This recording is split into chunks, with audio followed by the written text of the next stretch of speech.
Hello, namaste, assalamu alaikum. Welcome to Good for Us. And today we're going to discuss cricket with the man, the myth, the legend, Aaron, the cricket connoisseur. You may not recognize him, but there he is. He looks slightly different, but I think he looks super, super cool. How you doing, man? I'm doing very well, Asjad. Yeah, lovely introduction as well. You say I'm looking Thank you. different. It's just a little bit of facial hair. Trying to go for Lockie Ferguson moustache. Hasn't quite manifested just yet, but yeah, doing very well, mate. How about yourself? Good, good. Thank you. And I think you're getting there. It's slow and steady wins the race. That's what it Fingers is. crossed. Yeah, hoping for that. Anyways, let's talk about England and South Africa, the test series that's about to begin. And gotta say, England, after the confidence they developed through the New Zealand series and then that one off test against India, I personally see England as favorites, which people might be like, what? What's happening? England favorites, but the brand of cricket, for lack of a better term, that they're playing over the past 3, 4 test matches, and if it works, it's going to do quite well for the English from the English perspective in this test series. Then from South Africa, South Africa's in the top 2 of the World Test Championship. All right, they've done some really good things. I'm fairly certain they're at the top, but I'll have to check. They're in the top 2. I know that much at least, and they are not an easy side either. But I'm going to say England's going to do pretty well. What are your thoughts? Just initial thoughts on the England versus South Africa Test series. Well, to be honest, Asjad, I completely echo the sentiment. I think it's going to be a blockbuster series to wrap up an excellent summer of Mm, Test cricket here in England and Wales. I cannot wait for this series. I love South African cricket. I've always had a soft spot with the great names, the likes of Adele Steyn, Jacques Kallis, and AB de Villiers, Hashim Amla, to name but a few. Graham Smith, another one. Let's just throw his name in there as well. This is a series between two very competitive sides who are both peaking at the exact same time. This is not like the previous series where England dominated South Africa 3-1 on home soil. This is different. South Africa have got confidence. They went to New Zealand, they performed. They had India at home, they beat them 2-1. At the same time, England have had an outstanding summer of their own. Bazball really has lifted the mood and spirit of an entire nation after a very difficult 2021. But I think for both sides, you can make very compelling arguments as to how and why they could win this series. South Africa's bowling attack is potent with a capital P. Those seam bowlers are going to love the seam conducive nature of that pitch at Lords. And then for England, we know the power of that middle order. Joe Root, Johnny Bairstow, Ben Stokes. Ben Folkes is also a very handy keeper as well. It's just got the makings of an excellent series, hasn't it? And not to sound too cliche, but may the best team win. I gotta add something to that. I know you're always made the best team win and all that stuff. Don't you think England's gonna win? No, No. no, I don't, because the Okay. last time I said that England wouldn't win, we beat New Zealand. So again, my official prediction, I'll keep it under wraps for the time being, but I think I'm going to keep up the superstition for the time being and say that England are the underdogs for this series. Well, based on the World Test Championship, based on the rankings, it clearly is because of the horrid time England has had in red ball cricket for a while. And I just thought of something in terms of the bowlers. Currently Kagiso Rabada is unfit, and hopefully he's. I don't know in terms of injury status or anything. I'll ask you shortly. But both sides have very, very good pace bowling lineups. They have the ability to swing the ball, seam the ball. They've got pace to an extent. Even England has pace now. Okay, something that England has lost due to no Mark Wood, no Jofra Archer, no Ollie Stone. I always forget Ollie Stone. You always remind me. I thought I'd mention him anyways. But genuinely, both sides from a bowling perspective do look pretty good. How do you analyze the bowling situation from both ends? Again, very, very strong. Both bowling attacks are good enough to take all 20 wickets and win this series for their respective sides. I think for South Africa, one of the most interesting debates actually isn't in the seam department, it's with the spin bowlers. Mhm. Do you go with Keshav Maharaj, who is the tried and tested option, has been a stalwart for South Africa in Test cricket over the past decade? Or do you take a little bit of a risk? Do you go with Simon Harmer, who, by the way, has not just been outstanding for the past 5 years now, ever since joining Essex in 2017, but if we're looking at current stats, he is the third leading wicket taker in Division 1 of the County Championship. He's taken 46 wickets. In fact, just 3 games ago, I think it was, in Chelmsford, he took 13 wickets against Gloucestershire. Now, I know that Lords isn't the most conducive to spin. Old Trafford, however, is the most spin conducive track in English Test cricket. It usually turns around about 3.1 degrees in comparison to other tracks like Lords, where it's less than 2 degrees. So I think that's going to be the real key, not battle, but matchup, the key dilemma for South Africa. Do you go with Harmer or Maharaj? I think that'll be the option that they'll be weighing up heaviest heading into this series. But in the seam department, Janssen, if Rabada is playing again, one of the best seam bowlers on the entire planet, Norkia and Geedy, so Pamela can swing it both ways as well. They do look very, very strong. I know I've said it before that Proteas really do have a very potent bowling attack at their disposal for this series. But then on the flip side, so do England. You know, Jimmy Anderson, Stuart Broad, 1,100 plus test wickets between them. They are the best ever seam duo in English test history. They're going to be potent. They're going to be deadly. You know exactly what they're going to provide. It's a shame for England that we don't have Jamie Overton. He's injured his foot. He actually did that against Warwickshire. Yeah. So, yeah, that's unfortunate. Liam Norwell may have actually broken his foot, which, again, is a pain for England. But, again, we do have Overton. Overton's taken 4 wickets today in the Lions game down in Canterbury against South Africa. Matt Potts as well, one of the breakthrough stars of the summer from the northeastern county of Durham. This series really will be a battle of the seam attacks. If you had to ask me which one is better on paper, I think in the absence of Jamie Overton, I'd say South Africa. But with that being said, I think both sides are very strong, very lethal. And again, I do think that'll be the differential between these two sides as to who wins and emerges victorious by the end of the Oval Test.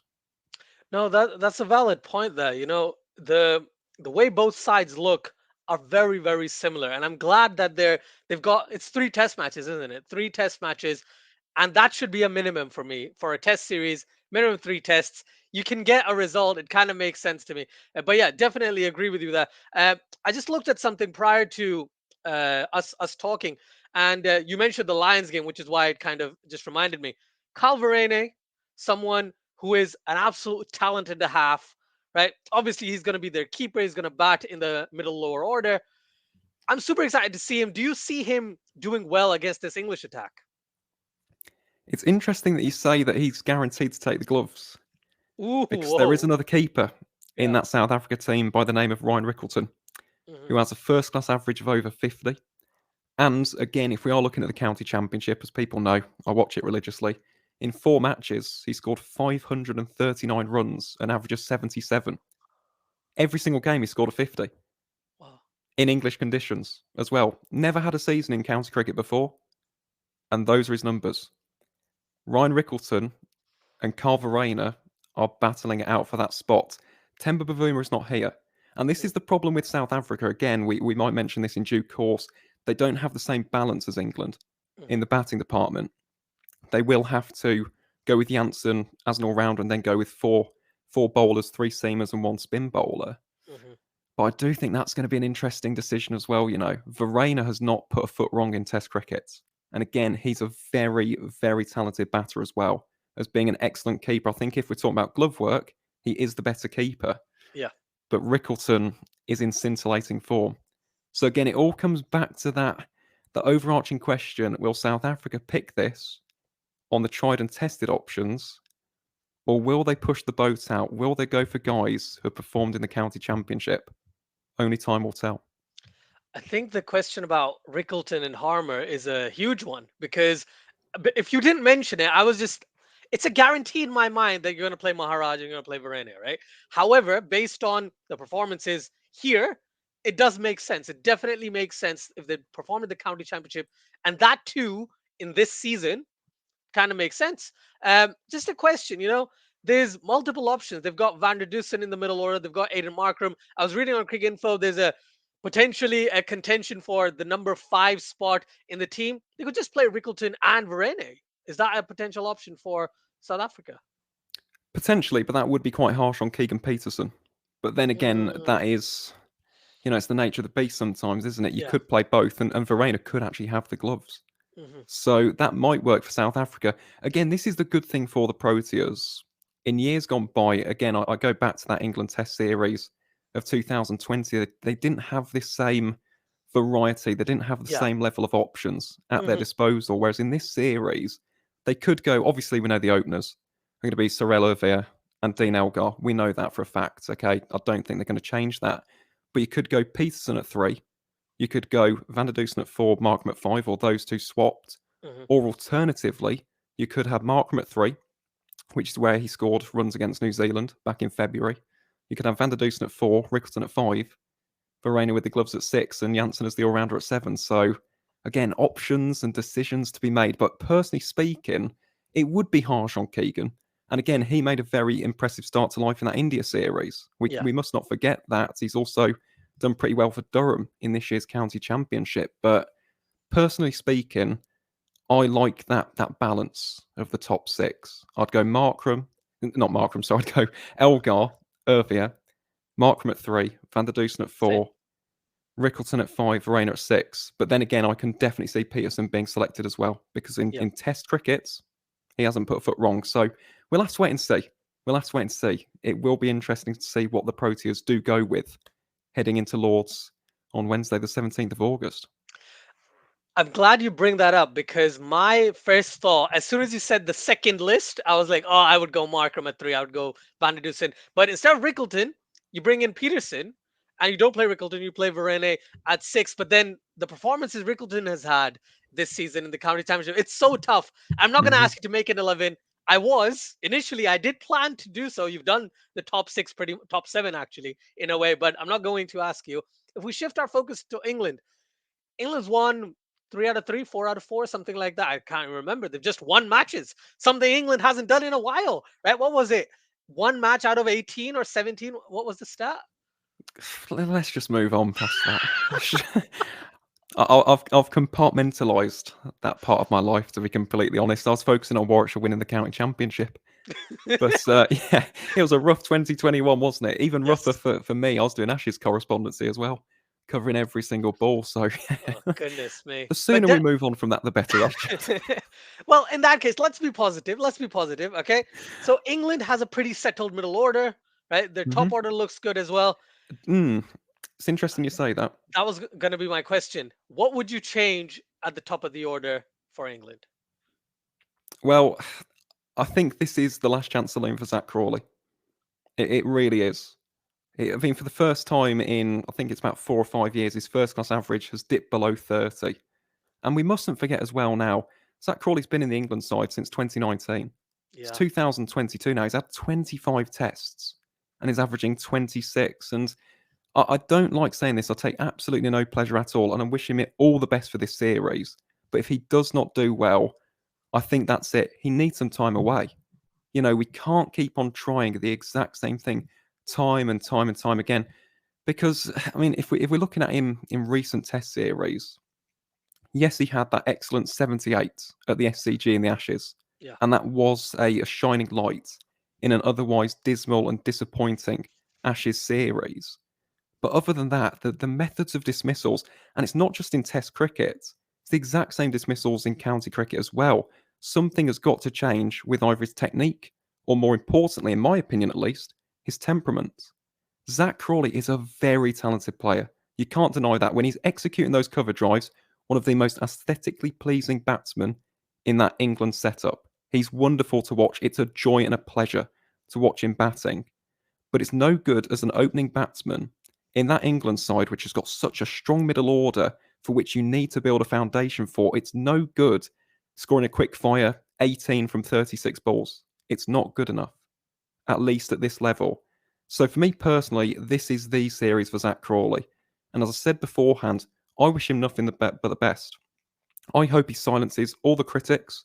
I hope he scores a century, and I hope that he goes on to be a real key player in this series. But that, for me, out of any other player in that England side, is the big question at the end of this series. We'll be looking at his performances. If they're good enough, again, he'll probably tour in the winter. If not, I think it's time to explore other options. And in the county circuit at the moment, it's not as though we're short of options, to say the least. That's another very interesting point you make there because who are the options? If you were, let's say, if you are Brendan McCullum, okay, and you were given an option of these are all the openers in county cricket, who would be top three that you would pick?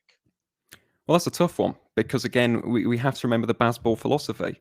Yeah. Now, Hasib Hamid, funnily enough, has actually been adopting that, as has Rory Burns. Rory Burns up in Scarborough scored 50 from 56 balls. Oof. So, again, Rory Burns has been having a bit of a resurgence. I would love to say Dom Sibley's name, but it really does pain me to say he's not looked in good form this year for Warwickshire. And it'd be very, very hypocritical of me to say that he deserves a place in the side when there's been better players in county cricket this season. Mhm. Someone very interesting, and he's never had a chance. And I've always thought that he's been on the cusp. Is Daniel Bell Drummond from Kent. Ah, Currently, yes. he's their third leading run scorer, behind Ben Compton and Jordan Cox. Compton's gone off the boil a bit, so otherwise I would have said his name in the debate. But Bell Drummond's a very classy operator. He's wise, he's cool, he's level-headed. He could be an outside shout for that England opening spot, so he's another option. Keaton Jennings as well scored a triple century up Yeah. in Southport against Somerset. So there are options, and this is the thing. England have always had options. The issue has been performances in the Test arena. Yeah. And up until this point, I mean, Zach Crawley is the outlier in this regard. We've never given them a proper chance. They have one or two bad series that dropped. Yeah. Happened with Adam Lyth, happened with Mark Stoneman, happened with Michael Carberry, happened with Sam Robson. England have got options. With that being said, though, I would want nothing more than for Zach Crawley to have a good series. I really would. I love him, as I said, silence the critics, have a good series, get England off to a good start. That would be perfect for me. Fair enough. And I'm glad you kind of prefaced the entire discussion with you'd love to see him play well, obviously, as an English fan, Obviously, as a yeah. cricket fan. Yeah. But it's just the fact that 25 test matches is a lot of test matches, right? You don't think about it. And you're like, he's played 25 tests. It's just kind of surprising. But it's good that England has given an opener or a young batsman such a long stint. It's just unfortunate he hasn't been able to perform as regularly as they and English fans obviously would have liked. Last couple of questions. If you had to pick one player from each side, who you think is going to be the player of the series, because nowadays all the series reviews include a player of the series of one side and a player of series of the other. So if you had to pick prior to the series beginning, who is the player of the series for England and for South Africa? Right, I'll start with South Africa. I will start with South Africa. And I'm going to go with the captain, Dean Elgar. England is a very, very difficult place to open, as Mhm. we are well aware. And against the likes of Jimmy Anderson, Stuart Broad, it makes it that bit much more difficult as an overseas test opener. Dean Elgar, though, is made of something different, isn't he? I don't want to use the word grits. It's so overused when describing Dean Elgar's batting, but he really is the personification of that adjective. He's stoic. He displays great fortitude. He's a bastion at the top of that South African order. And as I said, that South African batting lineup isn't as deep as England, but if he can get them off to a good start with Ervia and whoever bats at number 3, whether that's Peterson or Markram, South Africa have got the bowlers to defend it and ultimately win this series. So I'll go with Dean Elgar. I also think his bowling changes will be very, Oh very yeah. interesting in this series. So very much looking forward to seeing how he performs with both the bats and, of course, the captaincy armband in hand. Then when it comes to England, this is a really interesting question. Really interesting. I'd love to say Johnny Bairstow. And to be honest, the only reason I'm not is because I don't want to curse him. He's in excellent form, and that's all I'm going to say. I'm not going to say leading run scorer, he's going to win the series for England. Johnny Bairstow, just do well. That's all I'm asking for. Yeah. So who I will go for instead, and this actually might be interesting, but I'm actually going to go with Ben Stokes. I'm going to go with the other captain Ah. because not just with the bats and the ball in hand, but again, the captaincy. I think it'll be interesting because South Africa are a team which can get under your skin Yeah. and have done with England in the past. This is a different challenge to New Zealand and India. South Africa a little bit more abrasive, in particular when they're bowling absolute heat at you. So I'm going to go with Ben Stokes. He hasn't had the greatest of summers with the bat in hand. This is the ideal series to get back some form. So I'll go Ben Stokes and Dean Elgar. I think those are the two key players and personnel heading into this most brilliant of Test series. Anyways, thank you so much, Aaron. Thank you so much for your time. For everyone watching, please do like, share, and subscribe. Do check out the Cricket Connoisseur on every single platform in the world.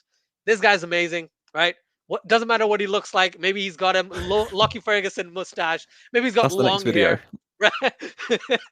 Whatever he looks like, he is the definitive cricket connoisseur, at least on Cricket for Us 2.0 and on the County Cricket Podcast and on every single online platform you can find about cricket because he is amazing. Thank you so much, Aaron. As always, really appreciate the time. And for everyone watching, once again, take care, stay safe, and I'll catch you in the next one.